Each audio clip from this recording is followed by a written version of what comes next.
Welcome back to our continuing coverage of the 2015 Mid-Season Invitational, where AHQ Esports Club are about to face off against SK Telecom T1. This is the story of first place here. If AHQ wins, they will be drawn into a three-way tie for first, and we will have bonus games, as Zyrene puts it. If SKT wins, they will hold first place uncontested here. And we have to make note that in this game, EasyHoon will be playing for SKT. So how does that affect this matchup? Well, we saw EasyHoon take a more of a passive approach to the laning as we've known, coming with the champion pool. Not necessarily champions that can kill in lane of Vladimir, just trying to farm up. And how does Westdoor pair up against people that aren't necessarily going to punish him and try to kill him? Well, he roams. And I think that's what we're going to see in this game.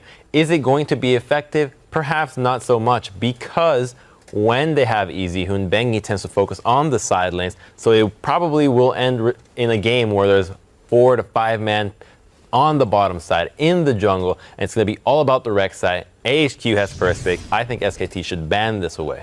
Yeah, I want to see what Westdoor can do up against EasyHoon, because Faker, he's the god of death. He gets so many kills in lane. And I was calling EasyHoon the immortal, but it came to me, and he's the god of life. He's the opposite of Faker here. That guy just doesn't die. He's played 17 games, and he's died 18 times. He averages just over, literally 1.09 deaths per game. He has so many deathless games. And this season, he's only had one game where he's had more than 2 deaths. He does not die in lane. And if Westdoor is looking for some type of advantage, like you said, he has to go elsewhere. But Bengi's going to be a problem for him. Also, Marin in the top lane has been having a really good tournament.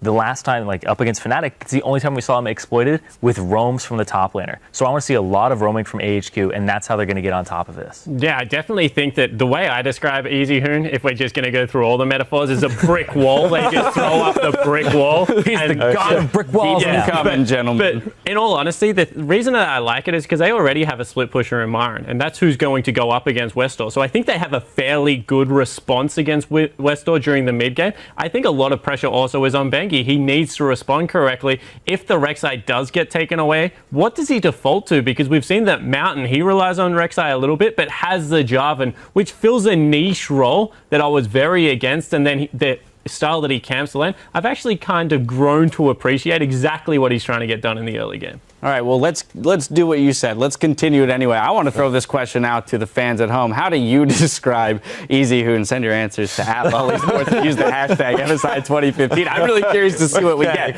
But coming back to this game, AHQ here, again, we did not expect them to be at the top of the table coming into this tournament, but this is not unfamiliar territory for them. They were not expected to have done well in their own region. They've now made it here. They've proven everyone wrong. There's one team left to beat, though, SKT at the top of the table. How do they do that specifically? Well, they also have to beat EDG again. Yes, but they're here, the undefeated team, right? Yeah. They're tied with EDG currently in the standings in terms of record. SKT is undefeated right now. They can topple the Kings. What I think they do is they bring Mountain, and they also rely on TPs and roams from the top lane, and they all go bottom, because Anne has been just opening up the map, and you're not going to be able to power through Marin top. You're not going to be able to kill EasyHoon, and I think that's where you get your advantage, is the bottom lane. See, I think a problem with that is that Marin is rushing the home guards early, and we saw him, even with TP down, he just Rico and go home guards to the bottom lane when he can't even get back up just to see if he can get something. So I'm thinking this game's going to be a huge bloodbath in the bottom lane, and it's going to come down to the jungle picks, and it's going to be either AHQ first picks the Rek'Sai, or SKT bans it, or they take it themselves, thinking that AHQ power picks another more priority pick. But I don't think that's going to happen.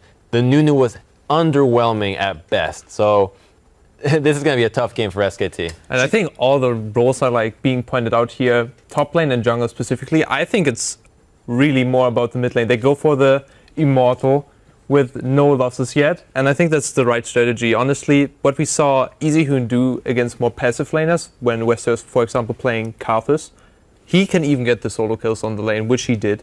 And I think, subbing in him, I think that's a great move.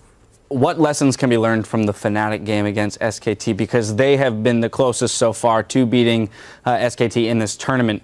And AHQ, we've said it all along, has a pretty similar play style to Fnatic. They're willing to have very bloody games. Yeah, you have to execute the team fights around the objective control. They just don't like to let them go. They thought that they had a good team fighting composition against them, and Fnatic kept pushing the button. The thing they need to do differently is not make that slip up. We were calling out the positioning around the team fights where they weren't getting deep enough in there. The willingness to not burn flashes that Fnatic were showing with the Cassiopeia. I think that if AHQ commits super hard on their team fights and can get that advantage, SKT at some point is going to have to fight them back. I think for this matchup, when you're preparing for it and you're thinking, okay, the closest thing to a loss for SKT in this tournament was a match against Fnatic.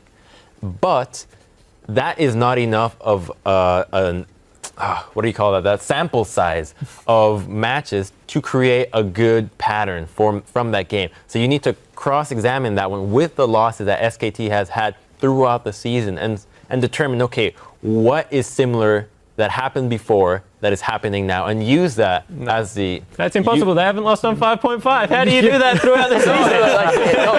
You just can't do that. They haven't lost in this match either, right? They didn't lose here, but they still showed like that was the closest thing to a loss. They have had a lot of losses, and they have lost individual matches. Maybe not series, but for example, against CJ, they went 5 games. They had 2 losses in the beginning. You can see differences in their play when they win and when they lose, and you can exploit that. But the hard thing is that when they lost those games to CJ, it wasn't the Bengi plus EasyHoon combo. So the preparation here and the sub comes in, it's actually a very different story. And that's actually really smart from SKT. Now you see subbing in the right people throws actually the games off, because how do you research this team if they have so many different facets, how they can build up their team? So I think smart move from SKT. Well, and so let's explore that more, specifically dealing with the subs that we have here, because Tom is not here. We look at EasyHoon, and earlier we spoke about, well, what do you ban against Faker? Lulu, LeBlanc, both super, high priority picks for him. EasyHoon, though, his champion pool is just as scary, but in a different way. Do you attack it at all?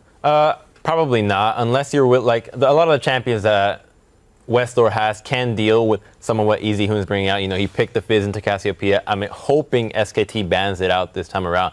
But I want to talk to you guys on the previous point as well.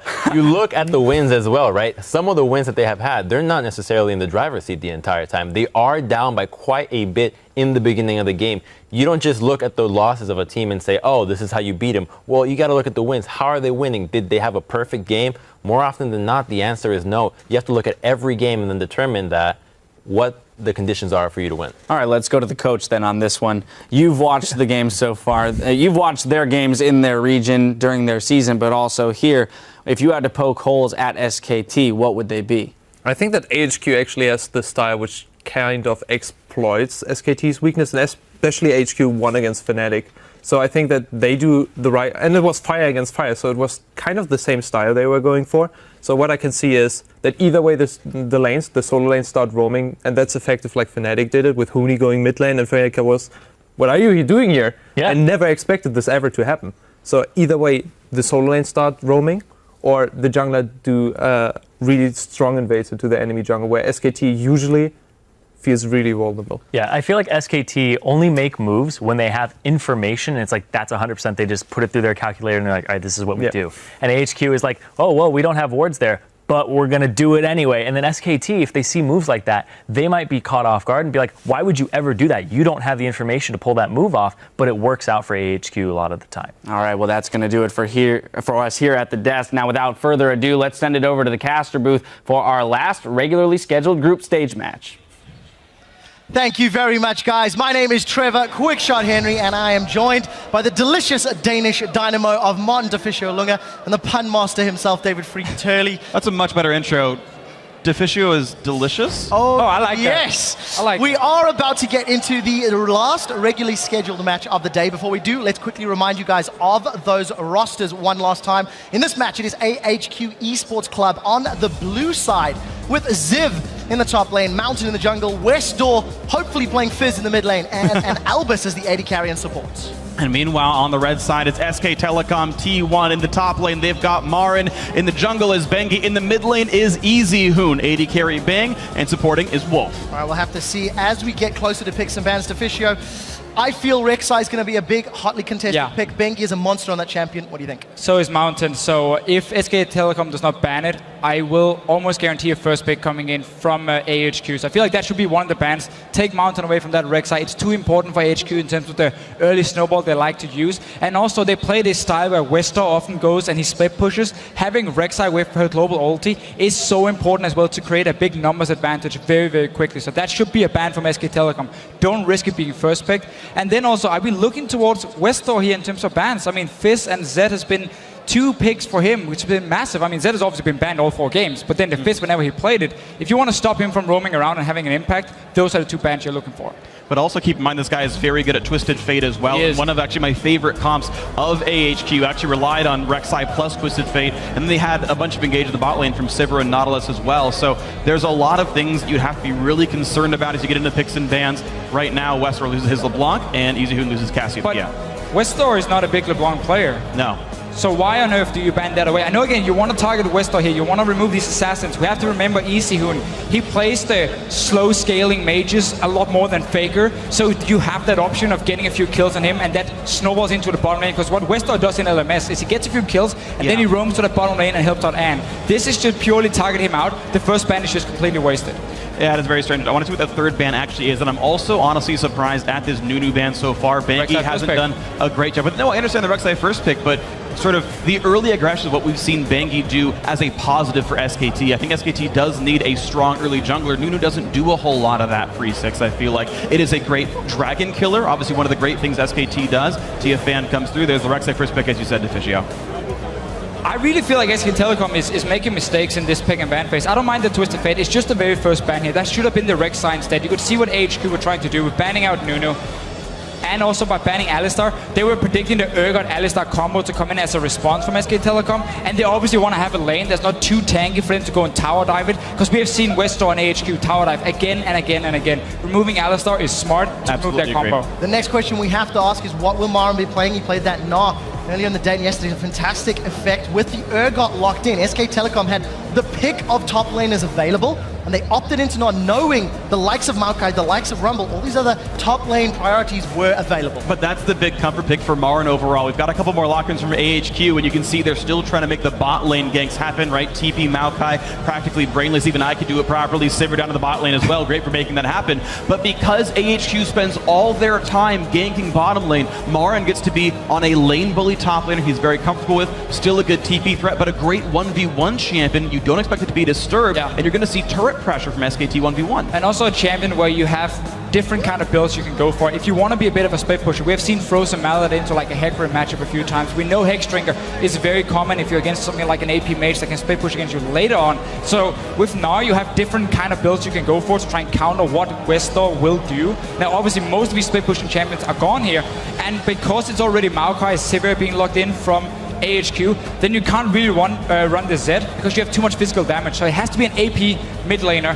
Karthus would be my normal guess for Westor, and also for, let's just camp that bottom lane. We have the Karthus ulti, we have our jungler, we have so many ways of killing the bottom lane of SK Telecom. I actually don't like Karthus a lot here. You're right that he might go for it because he needs AP damage. The Nautilus helps a little bit, but Karthus needs a lot of lockdown, I feel, to make sure that the defile damage actually matters here. If you can't keep him stunned, Karthus dies too fast and SKT gets out. And that's where Westor has his Rylai's build to help him out in case they don't have a lot of CC. It does 2 things for him. First of all, you can not really kite backwards, or you can kite backwards with it and you can kite out for your AD carry, or you can use it obviously to close the gap onto SK Telecom. But we're going to have to see if he has all AP choices. The next question is, what is EasyHoon considering over in SK Telecom? We know Urgot traditionally has been the ultimate, but is he going to go on the de facto? He was solo killing GE Tigers in the LCK finals, something that we not traditionally associate with EasyHoon. We'll see what he decides to lock in. Last few seconds for Westor. He felt he needed AP damage. He's gone above that, and a true damage mid laner. Not something that is naturally associated with Westor. We have seen him play it a few times. Generally when he needed a blind pick, because Cho'Gath is so safe in their lane. He doesn't really have a whole lot of bad matchups in the mid lane. But it's also a champion that's so hard to carry on, because in order for you to start effectively, like let's say split pushing, you're too immobile. That's never really going to happen for you. You're too easy to catch out in one of these side lanes here, and it's very hard for you to land your combo properly to kill a target on its own. So this is more of a Westor sticks with the team, comp, not we're going to 1-3-1 and try and simply put pressure on every single lane at once. Yeah, I mean, thankfully they still have the Rek'Sai and a teleport top laner to maybe get some of these waves pushed out. AHQ still does have the ability to play the map somewhat. And either way, this team is still focused on the bot lane going well, so Westor being part of the team, not exactly a big problem anyway. Talk about the Azir. I think that is the likely lock in here for SK Telecom T1. And again, I go back to the fact that you talk about the LeBlanc ban not meaning much, the Nunu ban I think not either. Greg is still very happy for Bengi. He's going to have that early pressure to turn some ganks around. Even though it's not a champion we've seen him play too often, I'm sure he's been practicing in his scrims. I mean, you're not a professional jungler and only playing Rek'Sai and Nunu. That's a little bit too simple for someone like Bengi. But if you do look at this Azir pick from SK Telecom, what I like against Cho'Gath mid is things that can kite him. And having that ulti from an Azir to knock him back and basically prevent him from ever getting onto target and one-shotting them makes it so hard for Westor in team fights to get close enough. And then who is he gonna ulti outside of the Azir? Because everyone else is gonna be extremely tanky, they're gonna stack some HP, we're gonna have shields coming in. There's not a whole lot of one-shot potential for Westor unless he gets a great start in this mid lane. That could be the way for AHQ though. Shut down mid lane, then start roaming bottom lane. If there was any other team that was looking to go aggressive early, AHQ, one of the top contenders here at the mid-season invitational. They've got the tools, they've got an early game jungler. They do have a lot of CC in each of their lanes. Yeah. I think a lot of pressure on Mountain to get off to a good start. And starting the League of Legends fans young are the audience here in Of course. I mean, you know, babies don't need an income to start playing League of Legends. It's thankfully free. So, you know, who better to start playing Look how cute Gnar is. I mean, come on, all babies love Gnar. Annie's around. She's even got a teddy bear, so there's like an even transition. Let's dial this back. You guys at home, it is the last regularly scheduled game. There are implications for tiebreakers and standings at LL Esports. Hit us up, hashtag AHQ win or hashtag SKT win. Very briefly, as the analyst desk were alluding to, it is AHQ fighting for the right to challenge first place SK Telecom T1 and force more games if they can pick up a win on the Rift. So here we go, SK Telecom T1, a win here puts them in first place. They'll face Fnatic first of all, and AHQ will have to do battle with Edward Gaming, or we get 2 more matches. If there is a tiebreaker, EDG has like a massively faster average game time. They'd have a good seed in that, but we'll get to that if it even happens. But isn't it just amazing that AHQ, we're even talking about the fact they can beat SK Telecom and then tie for this first place? It really shows how good they are and how good LMS as a region has become. The fact that they're up there with the best teams in the world from AHQ's side, definitely on the same level as the likes of Fnatic and Team Solomid from what we have seen in this tournament. And that's just great to see that we no longer have to talk about this underdog when it comes to LMS. Let's be fair, at this tournament, they are performing better than Fnatic and Team Solomid. AHQ definitely come into the game with a great mindset and attitude. Let's touch on the early game. SKT, very deep, but they didn't get the lane ward. But they do have a couple members of AHQ surrounding them. So the lane ward has been very predictable, and a lot of teams know how to avoid it. You can see the bottom lane from AHQ, how they're sitting at the tier 1 tower. That's to avoid that potential lane mode coming in, so you don't see them walking from base and spotting them. That's also why SKT is changing it up a little bit. You're warding on the camps, Raptor Camp, Crooks. Yeah. Those two are warded. That's how you spot them. And it's smart as well, SKT, you only get 5 trinket wards to start out, so not even showing your opponents where they got put down can help them not make the right choice. AHQ don't necessarily know they're getting spotted going through all of these brushes. And we'll see how they got. No, Westor's mid lane. Oh man! Tire level 1 is gone. Jeez. But we are seeing actually some different things going on. Ziv is actually going to take down the Wolves by himself. We're not seeing him help the mid lane at the start. It's not that weird Raptor start. It's a full clear for Ziv, which will give him a small lead against Marn in the 1v1. Yeah, trying to obviously rush that. He knows it's going to be a tricky matchup into the Gnar. There's not really any kill pressure for Maokai in this sense, and he's going to get pushed down by Marin early on. We have to see, Marin tends to overextend quite a lot. If Mountain, because he's starting on the bottom side, I think this is what he's trying to scout. He does red buff, then he does the Raptor Camp and does blue, has the double buff at 3 minutes, 20 seconds around that time, and then he goes for the first gank on Marin, where Maokai can lock him down, and if Marin does not early ward, which is something, again, he often forgets, you can get that first block. Wow, a lot of pressure then on Marin's shoulders to avoid that first early gank in 1 minute to 2 minutes time. Mountain's too low. Return to lane with 4 potions and a mana pot, so looking to play the extended lane phase. But he can always try for the mid lane as well. EasyHoon already pushed under the turret. Westor has landed so far 100% of his ruptures. We've seen mid lane pressure against SKT work before, but Westor now out of mana cannot make that gank happen. Had to call it 100% Freak, and then he misses it. Caster curse. Dude. Definitely your fault.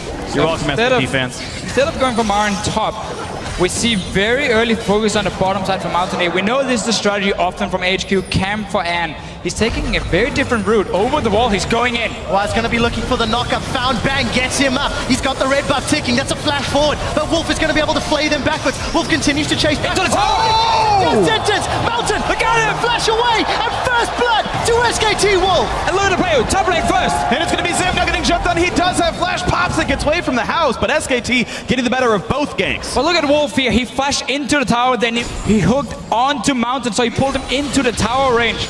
Ends up getting the kill. That was a very early gank from a Rex, already down to around was 60% HP when he came in, but it's because he did the long route. He did Crooks, Red, and Raptor to drop very low. Bengi also knowing that Mountain was on the bottom side and died, so now there's a free blue buff for him. Great start for SK Telecom. Fantastic outplay indeed. Wolf returns to lane with the help of Bang.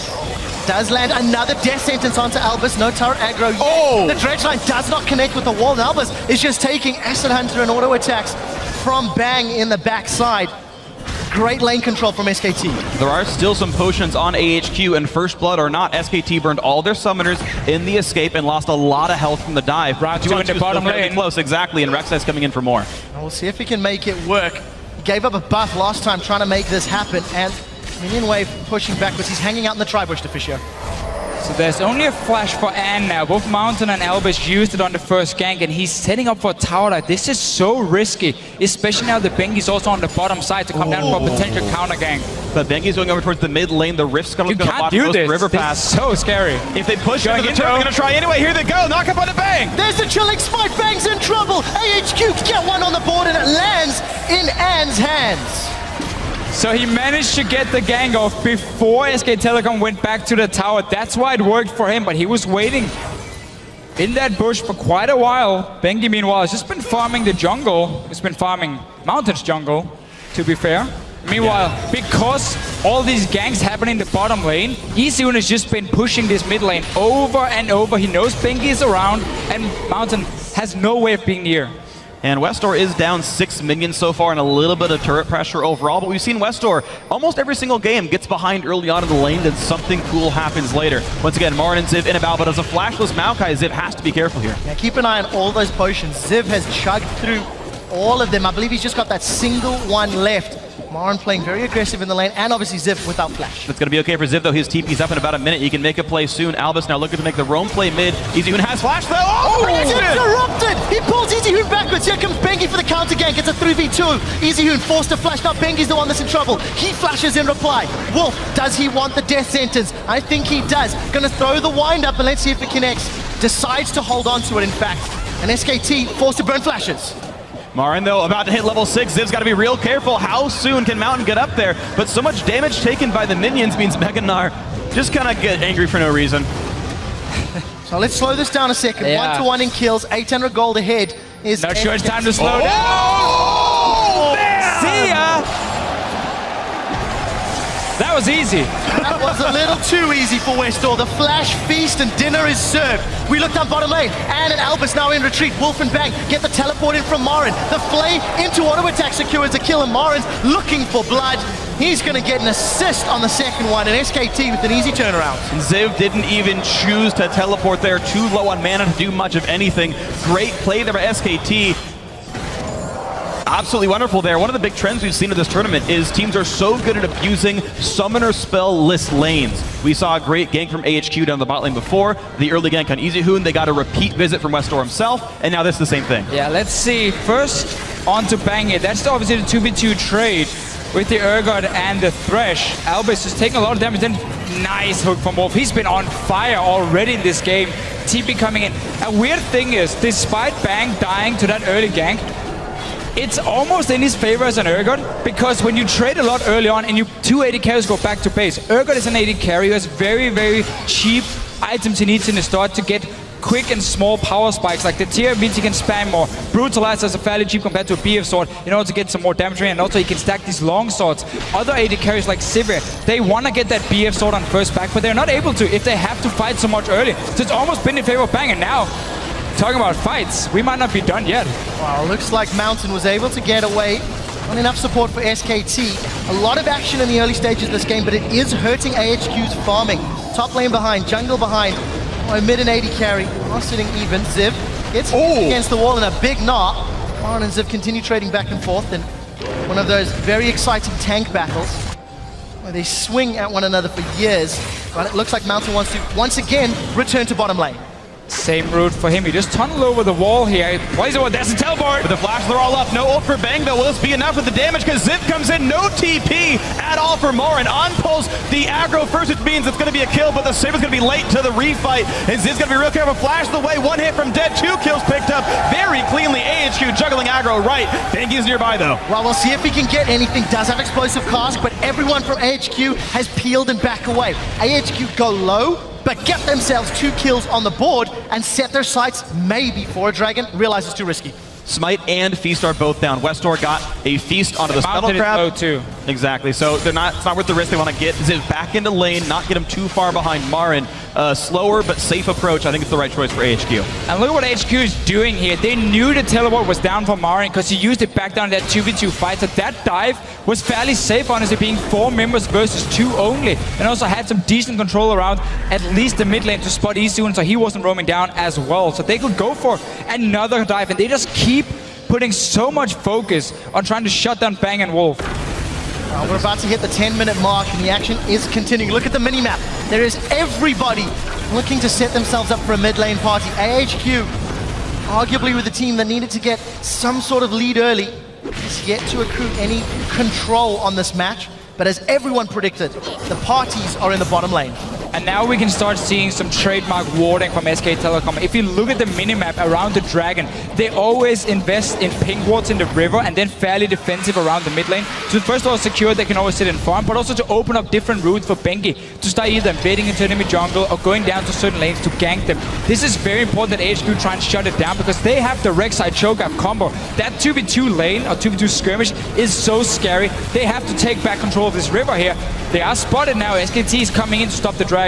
Yeah, absolutely massive risk. Albus had to flash away or swap from Bang would have meant him dead. So SKT gets the Dragon. They didn't clear the wards away properly, AHQ. So the primary way SKT wins their games, these Dragons, first one comes in at 10 minutes. And right there is just why you need to control the bottom side river. If you're playing against SK Telecom, they will spot you trying to sneak Dragons. They know they can safely move down from mid lane to stop you as well because there's no wards to see them. So it's just too easy for them to move around and then punish you if you make a mistake in that river. Well, we did see Mountain with that very aggressive play. Taking a look around. Maps for the time being. Minions actually going to secure the bottom lane tower in favor of AHQ thanks to that dive from very early on. Albus and Ant maybe feeling confident that there's no vision here for SKT. That's a bit tricky in the bot lane. Yeah, it looks like SKT not willing to push through to the fog of war, but top lane is going to be an option. Marin, half health, no rage, does have flash. Well, let's see if he can get away. Mountain looking for the knock-up. He's going to interrupt the hop. Guys have that red buff ticking away. Mara's in trouble. He chomps down, but it's not enough. Mountain looking for more. The minions will block any prey seekers as Bengi moves his way up top for support. With Wolf coming in to help, we might see another fight. Look for the death sentence. The lantern goes in, not even needed. Mountain's trying to get away. And he's going to have to flash over the wall, but thankfully it's already, the flash is gone for the rest of SKT. No chase available. AHQ gets away off of a very aggressive jungle path. Very strange miscommunication here from them. You saw how the lantern was there for Bengi to take, but he flashed the wall instead. So kind of wasted his summoner. He was trying to body slam flash to knock him around and missed Most likely, yeah, but then the lantern was just a bit wasted. Oh, yeah. Sound went the wrong way. Is he still going to go in? Ziv and Albus now. A lot of people here. He has the AD carry. On the hunt. They blocked Marin down there. And once again pulls turret aggro. Dredgeline pulls Bengi backwards. Westor looks to feast.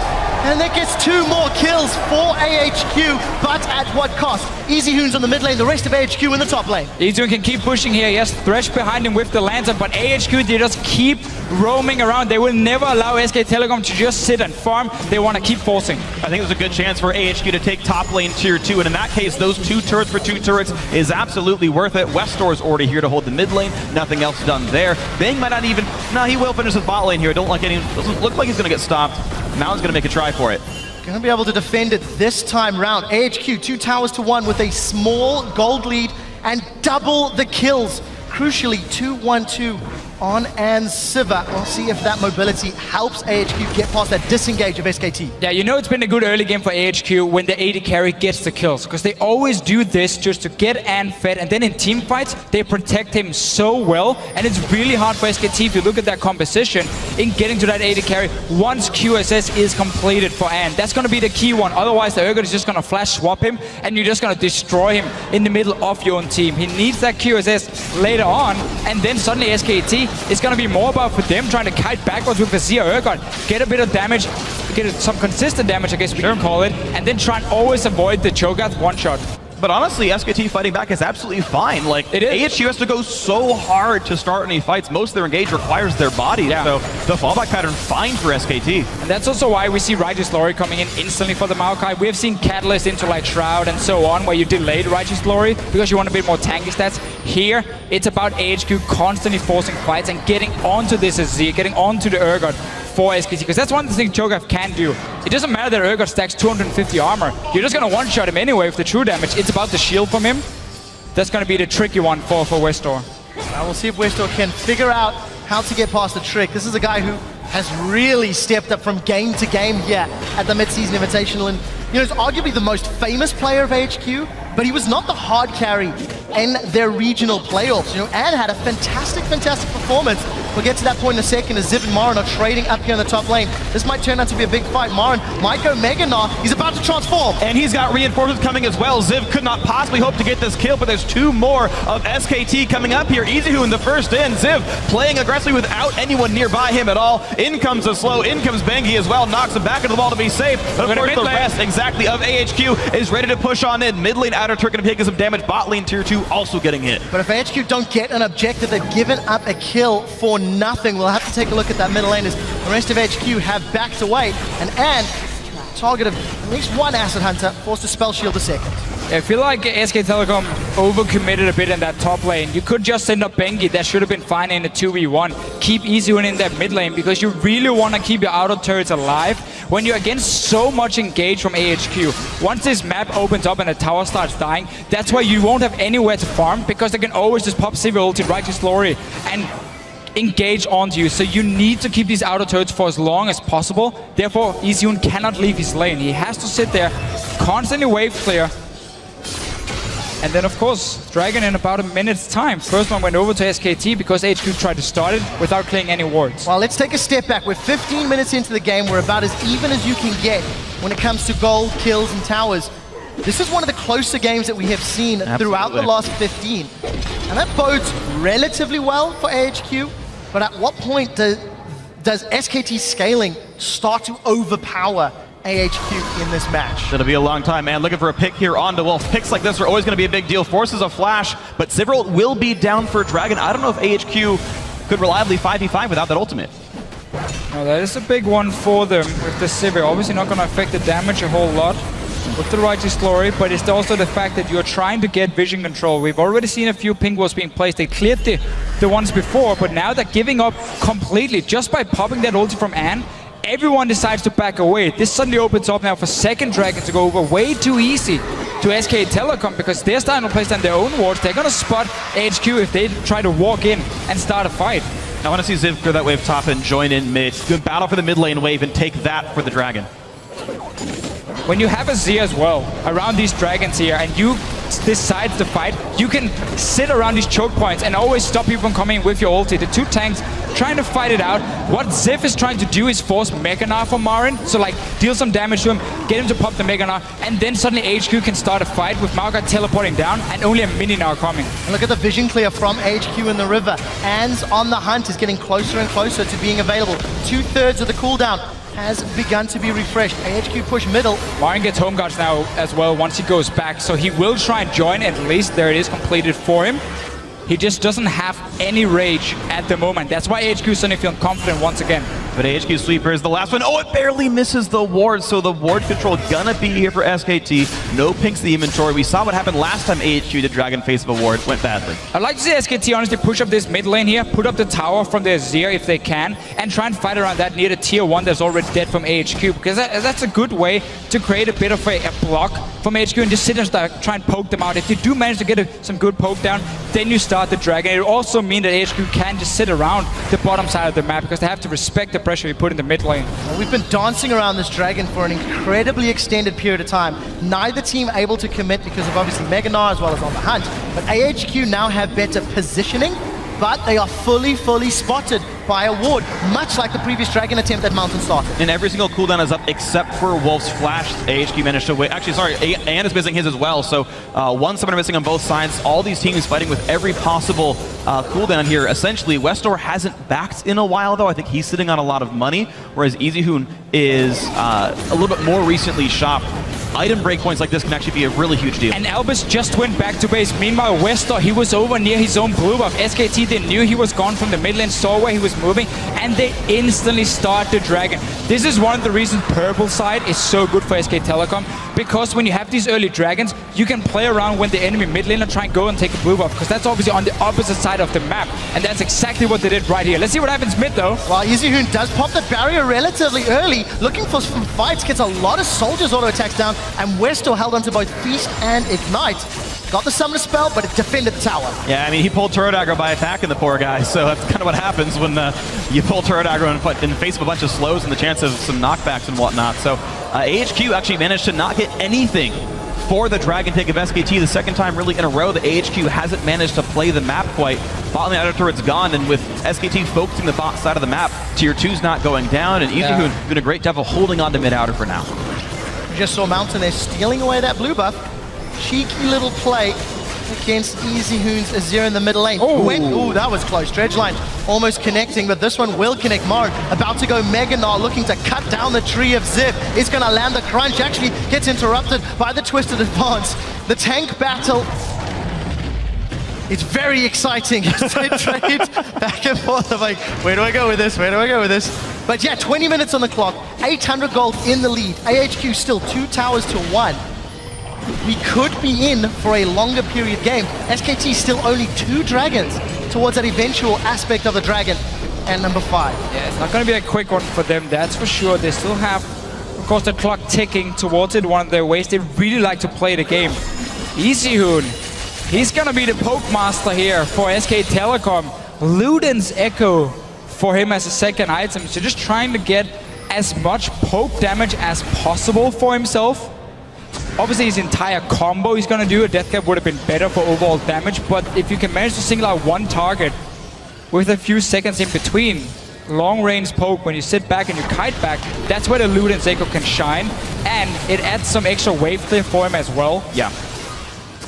Honestly, SKT looking very good in this game. They're nursing this 1,000 gold deficit, and yet they've continually picked up the Dragons in time. Top lane outer was dead. Marin would be available for getting ganked, but the ward coverage has never let AHQ pressure that lane. Right, I think we can say SKT has looked good in terms of Dragon control, but when it comes to making plays on the map, AHQ has been very active. This mid tower, it's just a few hits from Ann and it's gone, and then suddenly the entire map is open to invade into the jungle. It's been a few hits from Gone for the last 6 minutes, successfully defended twice. Just keep in mind, if you look at the come from AHQ, while they want to force fights now, while they want to try and snowball the lead, every single DPS champion they have needs 2 items to be super effective. We also need level 11 on the Cho'Gath before you get enough damage on your feast to start one-shotting targets. Sivir is almost getting a Phantom Dancer, so it's not a bad thing that you wait for 2 item spikes on both Cho'Gath and Sivir before you really go hard on these fights, and it's also what they're trying to do here, AHQ. Now they got this mid tower, and the fight is starting. Flame from Gnar coming in, Albus almost going down, EasyHoon down to half, but out goes the rest of the team.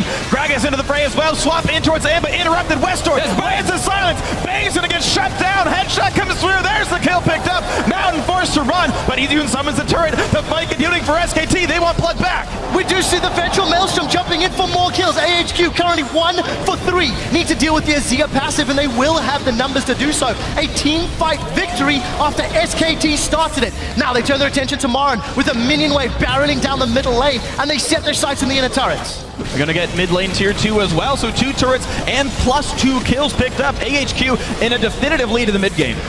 We just talked about how AHQ, they wanted to wait for some items completed before they started forcing 2 items for Westor. And bang, he cannot swap himself into the Cho'Gath because he's gonna get killed so easily. He put himself in such a bad situation. And SK Telecom's comp, they want to kite back. They don't want to hard engage onto AHQ. That's not the way you play against a Cho'Gath. He's just gonna kill you. That's exactly what happened, yeah. TP flank came in, Ziv was there in time, slicing Maelstrom, absorbed everything. And you mentioned Easyhoon's build. Oh, it's poke-based. He wants to get damage down early on to the actual DPS of the fight, not nearly as good.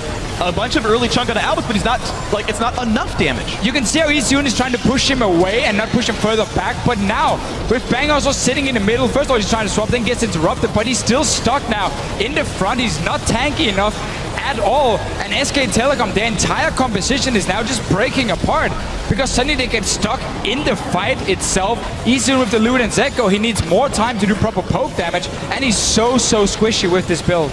Oh, we did see SKT while the replay was on securing another tower. That's their 3rd of the game. Found themselves 3,000 gold down, but it's AHQ with the definitive aggressive plays. Reminds you of home at all, Fisher? It's not really Danish music. I kind of meant where you live now, right? And on the hunt, looking for Marin. Albus does have the ability to throw the mine down.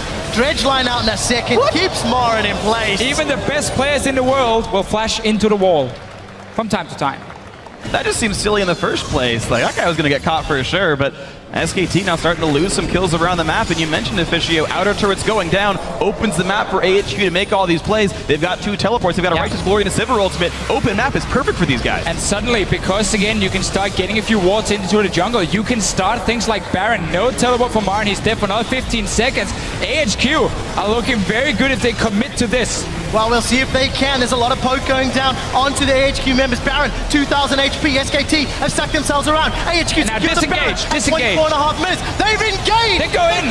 Okay. He's taking him down. Now they look for Bang. We did see the knock-up on Easyhoon, but Westor goes down. The rest of AHQ in retreat. And it's still a chase in for SKT. Terror Capacitor just now picked up. That's a slow on to Ziv. They could probably chain him down. Summoner spells back. There's the knock on in. That's going to be 2 kills picked up. For 1, but Baron still on the rest of AHQ. Yeah, they got the Baron, still worth it for them. They have to worry about these dragons. 3 coming in now for SK Telecom with this one.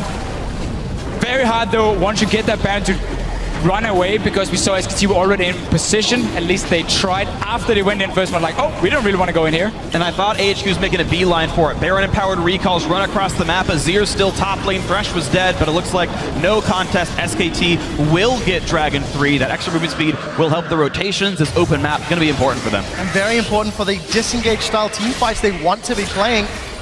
If SKT can ever find themselves in that scenario. A big CS advantage for Marin, as well as Easyhoon. That is somewhat equaled out by Ant's power. 5-1-4, and a very strong 30 CS advantage, all leading AHQ strong gold lead. And enough people are going to be here to defend mid lane tier 2, but remember, this is now 2 minutes of Baron buff for AHQ, and the wave clear of SKT is basically just Easyhoon. AHQ, I feel like, should be able to pick up 1 or maybe both of the remaining tier 2 turrets off the rest of this buff. Yeah, we need to see AHQ make it a bit easier for themselves though, and start upgrading some of these trinkets here. You want to get those sweepers upgrades so you can really start denying vision from SKT, and obviously Civ at this point. It's 250 gold, man, and it's one of the most gold efficient items in the entire game. Upgrade that totem here. Start playing around the vision where you take over the jungle completely from SK Telecom. Because when you run kite compositions, if you ever have to face check into someone, you will die instantly. You have to control the area when you fight. Yeah, kites need to be up in the air, flying high if you're at ground level. Wind doesn't seem to do very well for them. Ziv just now gets teleport back. AHQ is playing defensively for the last minute because they could get 5v4'd and there's just enough engage that it'd be scary. But now it's up. Both global teleports for AHQ. The 1-3-1 for the next minute should still get some turret pressure. And let's just remind everyone, if AHQ beats SK Telecom, we will have a tiebreaker between SKT, AHQ, and EDG for first place. All the teams are already guaranteed being in the playoffs, together with Fnatic, who obviously won before. Go Europe.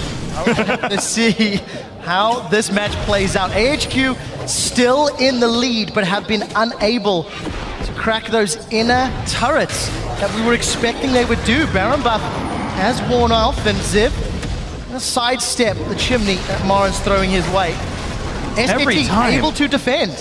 Dude, Ziv is so impressive to me, though. This is the 4th in a row time I've seen him twisted advance under the Gnar W smash. He just never takes that skill shot. It's honestly very impressive to see Ziv play. So, if we look at the entire map here for AHQ and what they want to do, they're currently trying to push 3 lanes at once.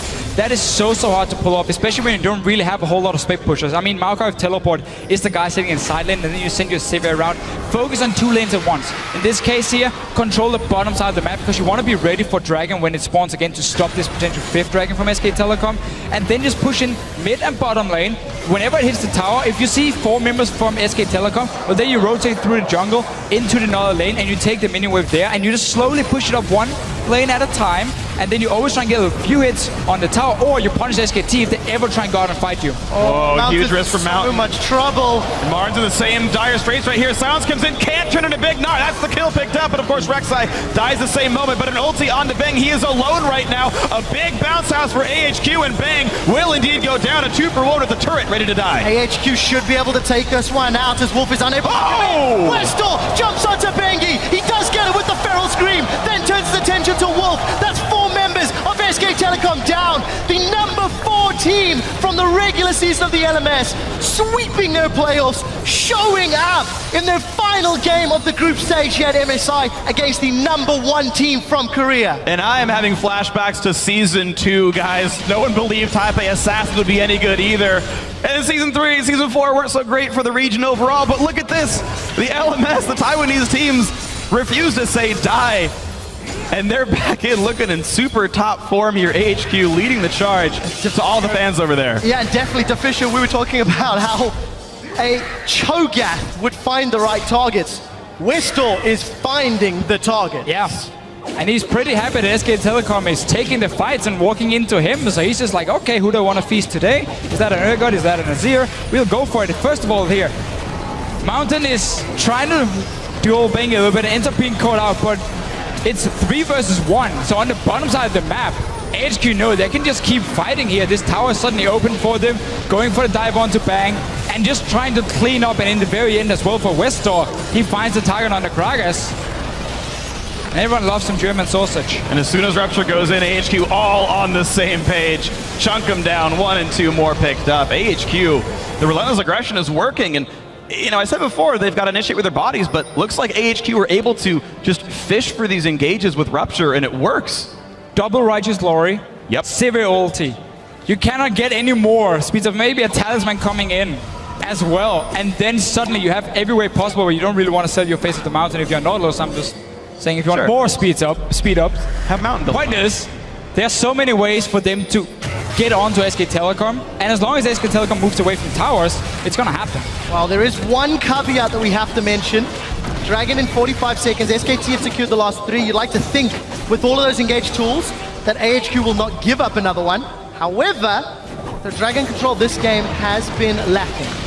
We did see them stay around the bottom side though before, so they would keep the wards in the jungle here near this blue buff of SK Telecom. They had the time on everything, so they should be ready for this Dragon to spawn. And the perfect thing for HQ is they can take it, and then they can swap all the focus on the top side near the Baron next time, because also the tier 2 tower is alive on the top lane. And that's very easy for them there to decide, where do we go, where's our next objective, once we make sure we stop SK Telecom from getting 4 dragons.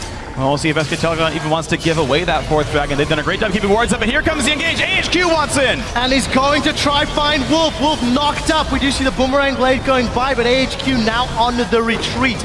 On the hunt used as Dragon has spawned. SKT smelling blood in the water. Can they find the fight and will bring them back into this game. Now Westo, a giant man there, and forced to retreat. That's a massive knocker from the Rupture, and gets a godlike kill onto Bang as Marin is trying to zone him away. And's got the face of the mountain shield, and he survives. In the backline is the re-engage, and SKT put up the wall. And the wall's going to give him a lot of time to start chucking down these tanks. Mountain and Ziv trying to chase down barrier in from EasyHoon, the lantern that he cannot quite reach. Down he goes as well. 2 kills picked up, and that is going to be a dragon secure for AHQ if they want it. AHQ are trying to do what Fnatic could not. They have got a strong lead, a strong gold advantage, but nobody saw to that dragon just yet. Well, they're going to split the effort right here. I think very smart for AHQ. A bit of pressure in the mid lane. They're going to see who sticks there to defend it, and the other guy's going to go take down this dragon. Yeah. So number 4 is denied for now. SKT, that bomb's been defused. Now AHQ needs to make sure they don't all recall at the same time and give Fnatic, or SKT, sorry, just a small chance of rushing a Baron,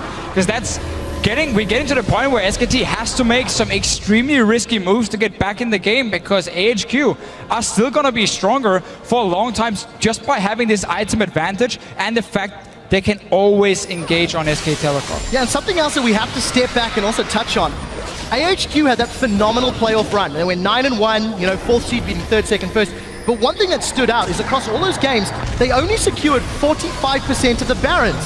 And we'll finish that point in a moment as Mountain scares Marin away. The point I want to highlight, they had a smart Baron play earlier, and we'll see if they're going to lose this one now. Well, it's going to be a smart Baron play by SK Telecom T1. They're saying, okay, our way back in is to rush down the Baron when the rest of your team's on the wrong side of the map. It's losing health rapidly. It is going to be picked up by SKT, and will there be an ensuing team fight? It will be most certainly Freak. We're still looking for a target. EasyHoon and Bengi caught in the pit. Emperor's Divide will keep them alive for a few moments longer, but it's Marin that's gone down and secures yet another kill. Bengi knocked up for 10 million years as it's a double kill for Ann Siva.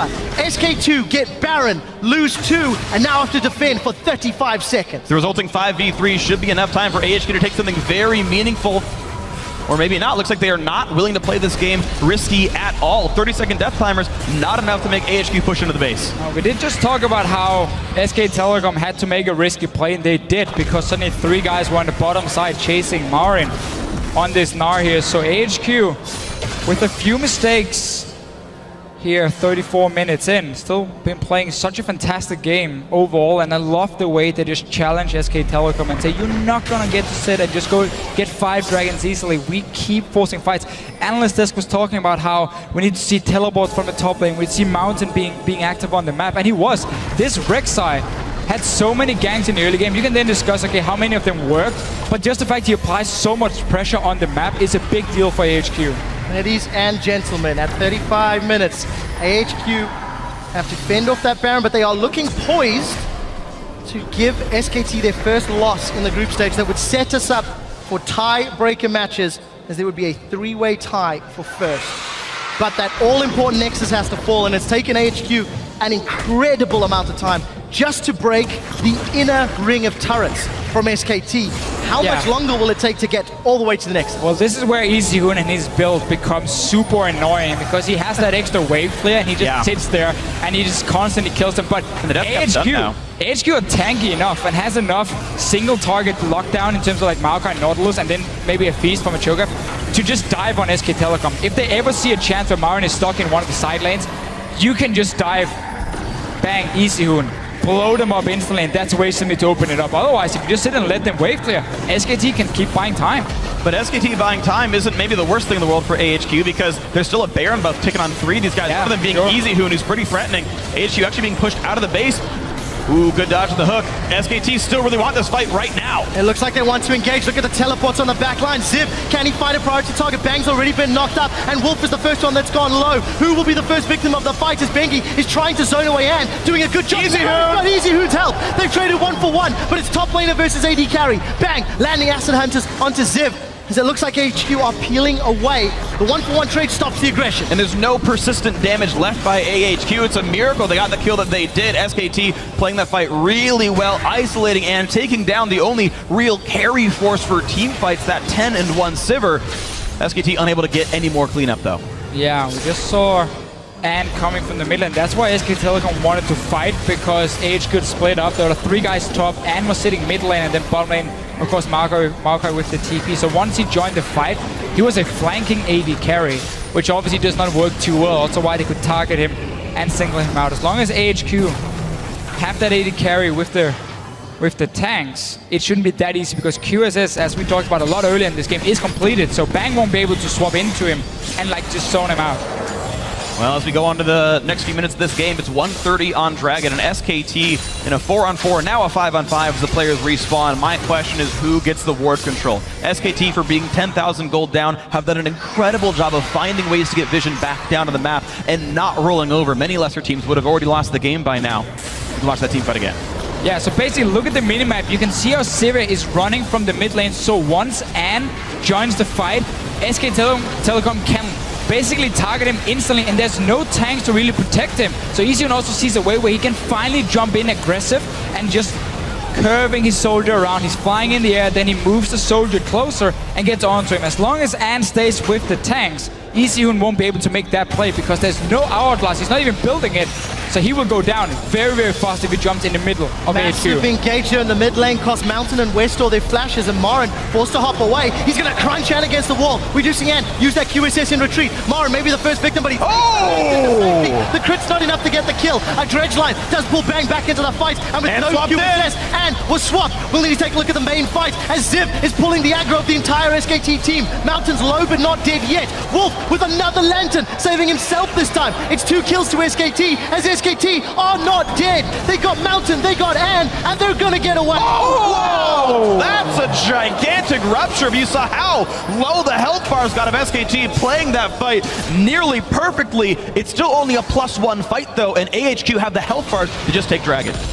They do indeed. Once again, AHQ being caught out a little bit. They're never really staying together as a team. The first stun from Marin onto Anne popped the QSS, so then Bang will suddenly swap in and take him down. And also, can we just enjoy Easyhoon in these fights on this Azir? The way he stays in the back, he kites backwards on his own, and it deals so much damage. Ryla is completed just to add some more CC. This does mean, again, there's no hourglass. If he gets locked down by Westor, then he dies instantly, and SKT lose the fight. And it looks like just the 4-on-3 is enough for SKT to go and pick up Dragon number 4. AHQ, again, taking the more conservative approach every time. Health bars or not, AHQ playing a much slower game and starting to bite them as SKT getting the way back in on this. It's been a 10,000 gold lead for around 10 minutes in this game, and AHQ's controlled style, despite all of the engage, despite all of the tools to start fights, have not started all that many. And it's given SKT time to farm themselves back in, but keep in mind they are still low. We are going to see the hyper-kinetic position reverser. What's going on, guys? I don't know. What's going on here? AHQ, after doing so well where they ran around as a team and forced fights on SK Telecom, the last 5 minutes have just constantly being split up and therefore being caught up by SK Telecom. We don't get to see them just played fairly slow, take control of one jungle at a time where you run in as a unit. And you can always engage on SK Telecom as long as you stay together. You get up that vision control and you deny these picks from happening. Instead now Westor Westor gets knocked in. Bangy chopped down to half HP, but Bang's here to put in some damage. Easyhoon joins the fray as well. This is a 5v4. Marin gets caught up with the mid laner. Drops as well. That's Westor dead, and the fight continues. And down to half. Easyhoon crushing absolutely everybody. Bang gets the kill credit. Knocks more back in. An absolute slaughter in favor of SKT. And it's an ace. AHQ are down after 40 minutes of hope. SKT look to gain control of the match. They're on the inhibitor turrets and they're looking for more. Step aside, Faker. Easyhoon, he's in town and he's playing so well on this Azir. They can finish the game. They're still 4K behind. SK Telecom punishing AHQ for bad positioning on the map for the last 5 minutes, and they're the #1 seed now.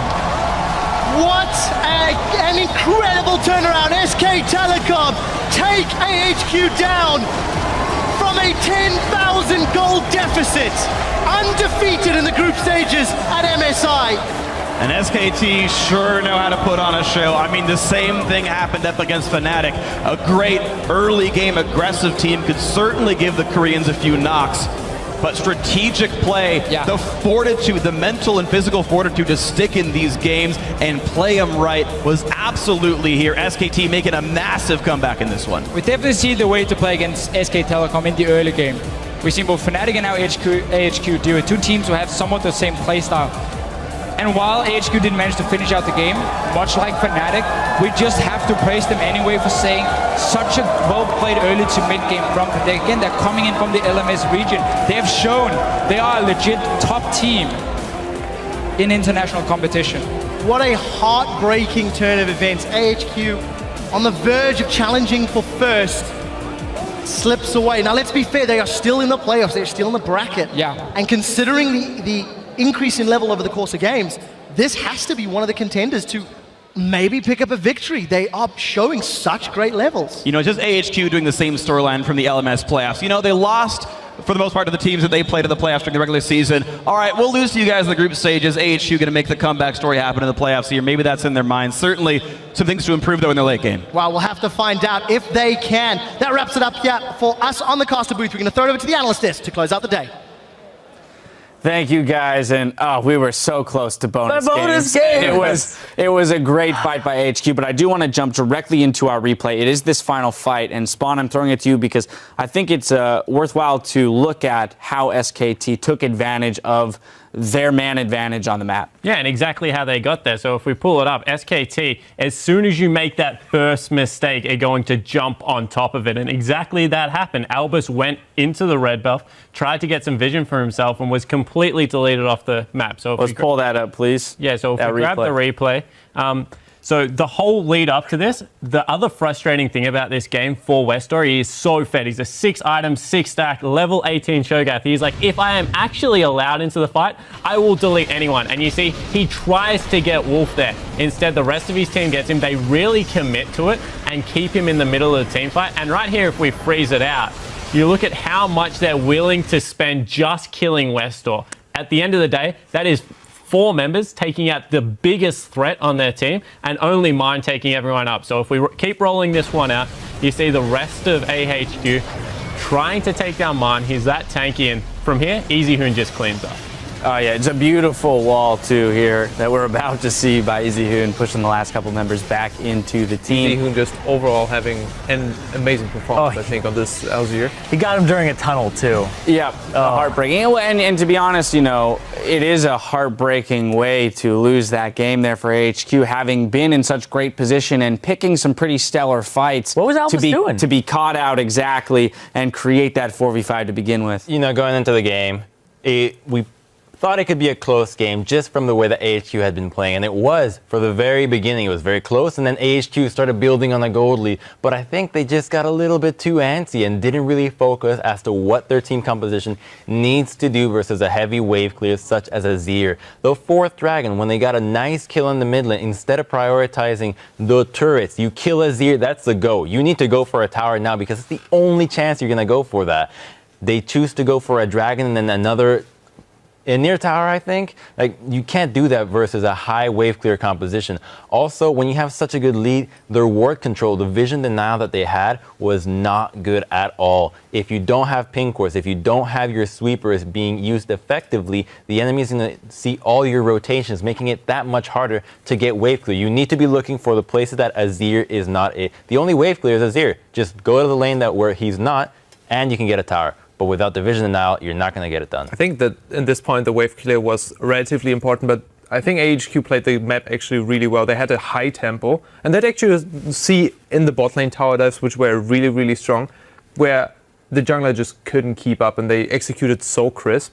And what that leads to is both teams have those really crisp executions from their strategic play. So what you see on the map is they get a kill on the one side for SKT, and on the other side you see EDG pick up a kill. And that is just both teams, instead of trying to go back and defend, both go aggressive and get the kills. We'll go back into the early game play from AHQ. We do have an interview ready before we look at the semifinals. Let's set up the stage for it. We're going to send it over to Shox, who's joined by one of SKT's winning players. Thanks so much, Dash. I'm joined here by Marin after that victory by SKT, unlocking in the first place going into the playoffs. Yet AHQ put up quite a fight. What do you think happened that it turned out to be a pretty close game, Marin? 그 AHQ랑 되게 그 치열한 경기를 했어요. 어떻게 된 건가요? 그냥 제가 초반에 좀 많이 못해서 경기가 그게 이어졌던 것 같고, 그래도 이제 후반에 팀원적으로 팀워크가 맞아서 이제 한타 쉽게 해서 이겼던 것 같아요. I think I made a lot of mistakes during the early game, but during the mid and late game, our teamwork got better and our team started to work together, and we managed to pull off a victory. Absolutely did. It was also quite a close game versus Fnatic before, and you'll be facing them in the semifinals tomorrow. Huni said that he is confident that they might be able to take it. What are you feeling about that matchup? 그 오늘 푸나틱과의 경기도 되게 이제 좀 힘든 경기를 하셨는데 내일 4강전에서 다시 붙게 됩니다. 그 아까 훈이 선수가 인터뷰 때 다시 붙게 되면 이길 자신 있다고 말씀하셨는데 그거에 대해 어떻게 생각하시나요? 저도 훈이 선수랑 해서 좀 안 좋은 결과를 만들어서 이제 다시 만나면 이제 이겨줄 생각하고 있었는데 왠지 제가 이길 것 같습니다.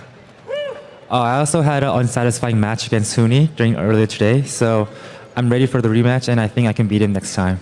Think you can beat him? If you do manage to beat him, that means you guys would make it to the final versus EDG or AHQ. After seeing all those teams play and having played against them, who do you think might make it out of semifinals of those two? 그래서 마리 선수가 말씀하신 대로 이제 훈이 선수를 이기면 결승전에 올라갈 텐데요. 결승전에는 이제 AHQ와 EDG 승자가 올라갈 텐데 오늘 경기를 다 보시면 좀 누가 올라올 것 같나요? 결승전에. 왠지 코로 선수가 올라올 것 같은데 일단 코로 선수가 올라올 것 같습니다. I think Koro and his team EDG will come to the finals. All right, then I do want to follow up because we talked to Koro beforehand, and he said, well, I think I can beat Marin. What do you feel about that matchup specifically versus Koro? 그럼 코로 선수는 이제 많이 다시 본다면 마린 선수를 이길 수 있다고 본인이 더 나은 선수라고 인 것을 증명했다고 말씀하셨는데 그거에 대해 어떻게 생각하시나요? 일단 코로 선수도 잘하는 선수인데 저보다 나은 선수일 것 같지는 않고요. 그리고 일단 경기로 한번 보여드리도록 하겠습니다. I admit Koro is a good player, but I don't think he's a better player than I am. I'll just show you my results in the actual game. All right, well, if it comes to that, we will see. Congratulations in any case. Dominating performance here by SKT in the group stage. Dash, back over to you.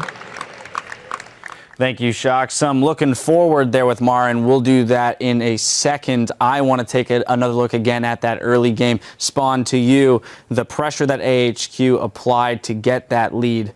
Yeah, it was just amazing. In the end, it all came down to their jungler again. He came bottom once from behind the turret, gave up first blood, but blew all the summoner spells. From there, you'd be like, all right, guys, I did my job. Summoner spells gone. Shove in the lane, harass them, try and win out on CS. But instead, comes back a second time, really punishes them, capitalizes on all his earlier work. From there, they continue aggression. Marn comes in this time. They lose again, and you're like, okay, maybe this is getting out of hand. We should change our focus.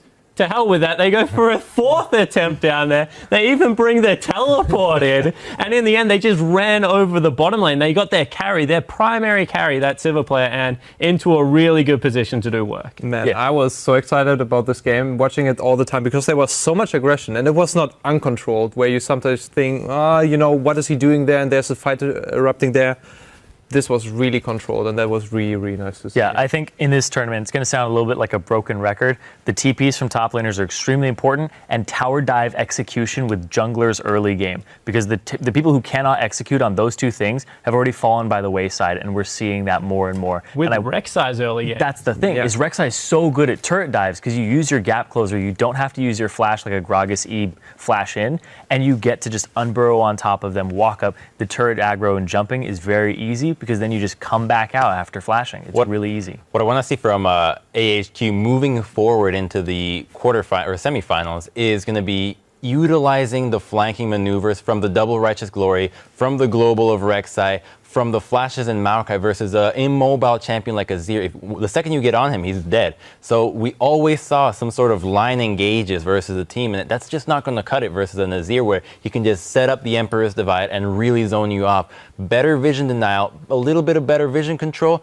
and now you get your Maokai teleporting behind the Azir. Couple it with the Nautilus ult, he dies instantly. We saw none of that. If they apply that technique to their matches moving forward, I think we might have a contender. But honestly, I feel like AHQ did a really good job against SKT and caught them sometimes. Oh, of course. With their pants down, SKT was like, we start a fight here. And then CV was coming in. They baited the fight in the top side, Tribush, for example, in the late 20, 30 minutes.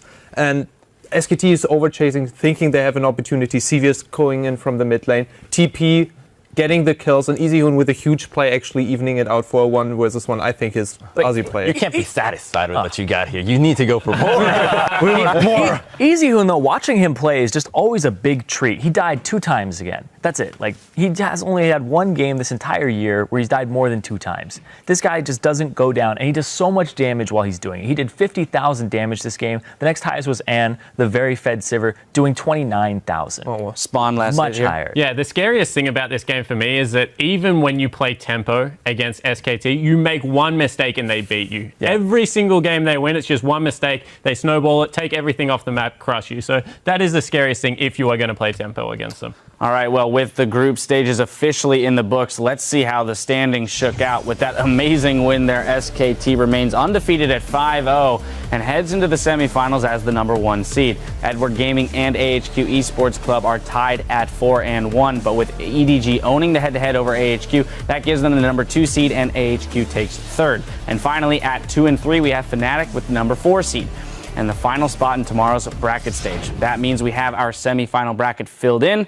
and the stage is set for tomorrow's best of 5s. First up is Korea's SK Telecom T1 versus Europe's Fnatic, and that will be followed by China's Edward Gaming versus the LMS's AHQ Esports. So now as we look ahead to those matches, gentlemen, we've seen all of these teams in close contention. When we look first at that Fnatic versus SK match, this is one of the teams that made them bleed. I think Fnatic is really hungry for this rematch, and I think if they don't have any kind of mental blockade, which they shouldn't have after this strong performance, they can pull an upset. I'm very sure. But again, SKT, I feel all the Koreans team are like brick walls. You just bash your head and you see it crack sometimes and crumble, but in the end, you just fall flat. We heard Marin in the interview saying that he didn't feel very good about his matchup against Huni. So, again, when he's the big carry for Fnatic, will he be able to shore up, his laning phase against Huni? I think he's got a good chance of doing that, especially since Huni really just threw him for a loop. It's one of those things where if Huni leaves lane, now you're going to be able to know his tendencies, be like, okay, he might be heading mid, inform Faker or EasyHoon, which is going to be that extra strategy that they have in those best of 5s, subbing somebody out. So like they now know his tendency to want to roam and snowball the game. So after playing against Huni, I don't think it's going to be as surprising. Now let's look at the second match, Crumbs AHQ versus EDG. EDG got the better of them last time, but AHQ again has shown us that they can really dance with these top teams. Again, we expected them to just get better as the tournament progressed, and they have done exactly that, but there's still flaws in their closing out the game. I really want to see them learn from this. It's not the hardest thing to adapt, being able to just place a little bit more wards, buy some more pink wards. But the other thing I don't like about it is the fact that they are still very one-dimensional, just focus the bottom lane over and over and over. I mean, they had 1 or 2 ganks in the top side, which is similar to almost all the games they played. They're going to have to switch it up because that is a very exploitable thing. If the jungler chooses to take a route to counter the bottom lane dives non-stop, it's going to get punished very hard. Yeah, I'm actually looking for EDG to revert to how they played against LGD and just throw this late. I think that they will actually take the Rek'Sai off the board, try and force Mountain onto Jarvan, and then just stall this one out and trust that they can carry the game late. Because if they go fire with fire, I'm actually revising my opinion on how AHQ are playing. I don't think that they have enough fear to actually fail with that game sense, because I thought after 2 failed attempts of the gank bottom that they would give up on it, but they just kept going. So this team, they like just beat you with a club. They don't see it as a failure. They're like, okay, we got a flash. It'll work next time. Well, it's a challenge. They also see accepted. it as having the teleport advantage and really like, okay, well, we have TP, we got to do something. You got to be proactive when you face a team like SKT or EDG, and I like that about them. They're not scared. I think that's a big thing in this tournament. The proactive team seems to be the one coming out on top, even if they're against a team where it's like the odds are stacked against them. When AHQ is being proactive, they put SK Telecom playing their game, and that's a problem for them. So I think the proactive teams in this tournament I'm calling it today. I think that EDG and AHQ, we will see a lot of tower dives. We see successful ones, but I think also failed ones, and that will actually be a huge problem. I think the last point as well is that EDG have to shore up their pick ban phase. We questioned it against SKT. AHQ's pick ban phase has actually looked really stellar. They have a lot of synergy in their comp, and I like the Cho'Gath pick up there. So I think that they really have the advantage in that edge.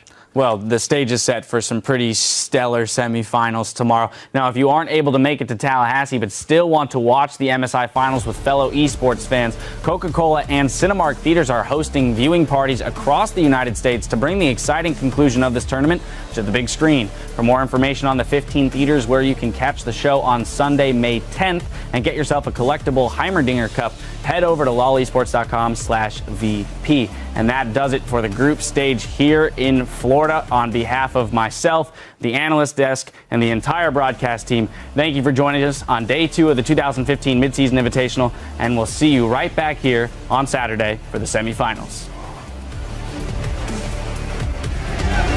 I think EDG, if they bring their A game this time around versus Fnatic, I think EDG will come out on top.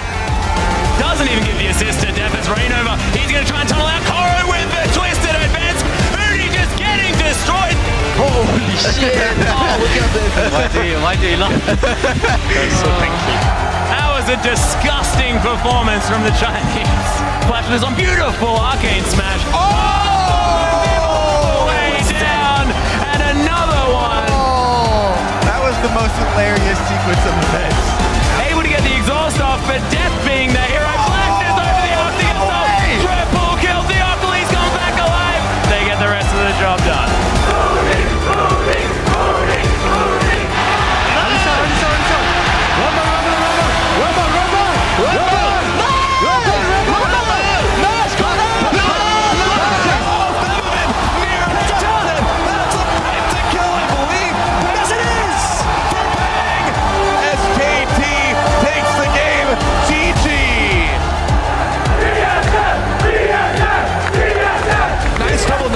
Wild Turtle, they still haven't killed him. Oh!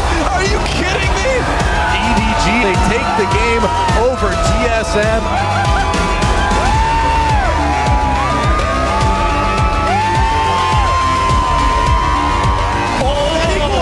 That was a fantastic ultimate from Moody. Wow, and what a rout. Fnatic secures themselves in the playoffs. He's gonna get shut down. Headshot comes through. There's the kill picked up. Mountain forced to run, but he's even summons a turret. The fight computing for SKT. They want blood back. This is a 5v4. Morin gets caught up in the mid laner. Drops as well. Lets Westor dead, and the fight continues. And down to half. Easy crushing absolutely everybody. Incredible turnaround. SK Telecom take AHQ down from a 10,000 gold deficit.